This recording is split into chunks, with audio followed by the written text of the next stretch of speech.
As I was saying, I know people who love maths, right? And it's good for them. It's great for them. But I don't love maths. So, sharp. Procrastination came then, right? During that period, because I finished matric and I was like, okay, maybe if I finish matric, maybe my dad will allow me to do anything that I want. Can't you know? It wasn't like that, right? And now I started pointers to create content. I started pointers to be creative in life, you know?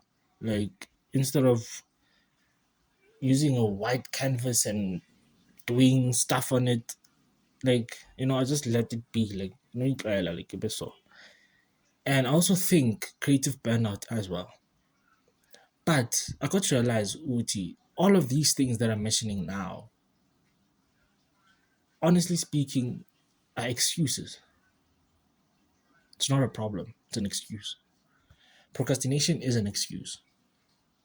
I'll do it tomorrow, I'll do it next week, I'll do it next year, I'll do it September. Procrastination. It's an excuse for your laziness. Sorry if I'm offending you, but if you are offended, it means there's something wrong that you're doing, and you gotta fix that. Just say. I was once a victim of procrastination, and I pray to God that I'm no longer a victim of procrastination, because it has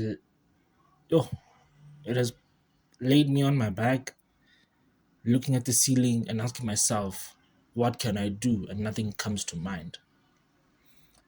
Think of being creative, going to the gym.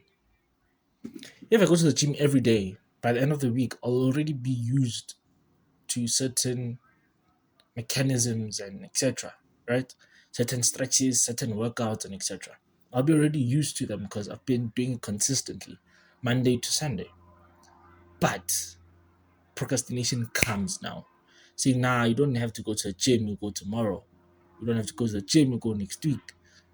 You know?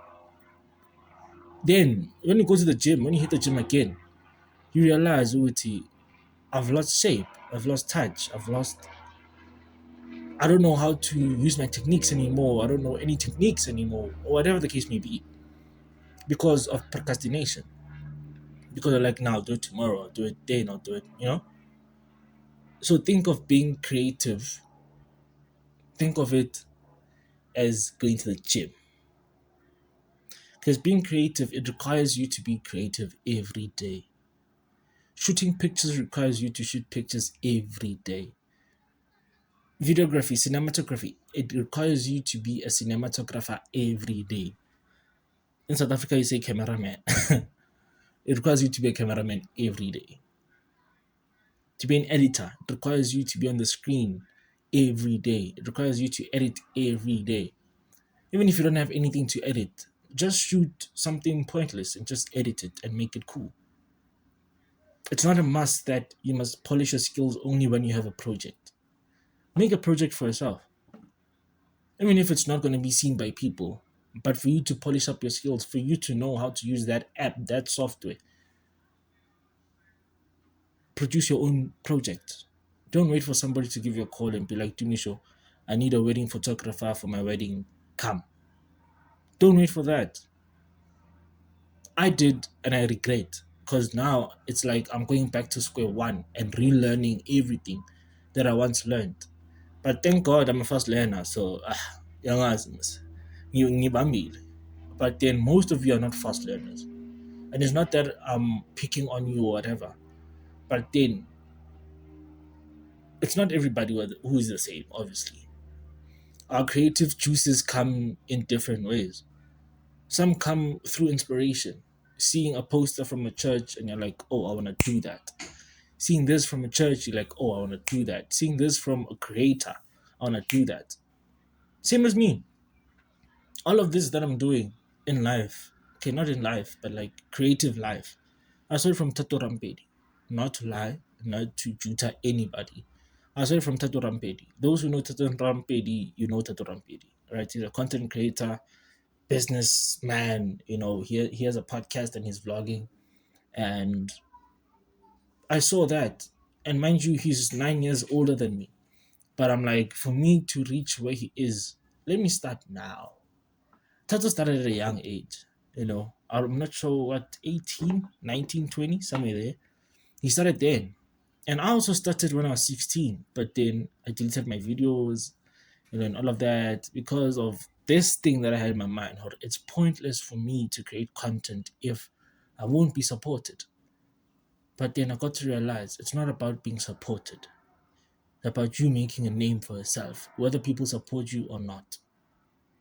Don't wait for people's validation. Maybe approval, obviously, from the parents. But Papa, can I please do YouTube? Yes, you can.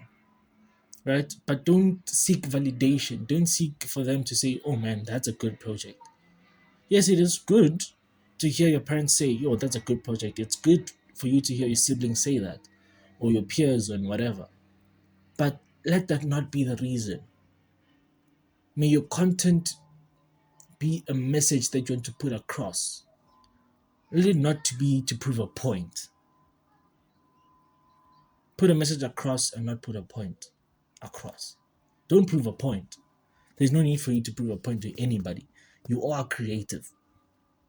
There's no point or there's no need for you to be like, yeah, I'm a top dog in the league. You already are. You just have to put the juices together. Mix oros and water and make oros. Okay, wait, did that make sense? I don't know. But you know what to do. Be creative, don't be scared. There's a saying that says, do it anointed and not afraid. Do it anointed. Just know that. Do it anointed and not afraid. Because you've given, like, bro, you're given a mandate. Be like, be creative. Go out there, take the message out. Whether you're a visual storyteller, a graphic designer, a videographer, a musician, whatever, you're a creative and you know that you can do it. Therefore, do it. Don't wait for anybody to pick you up. There's a song called Get Up Again. It says, get up again no matter how far you fell. Get up again. Oh, it's quite catchy. But get up again, guys. I'm getting up now and I want you guys to get up with me. So, that's something that I'll talk to you all about.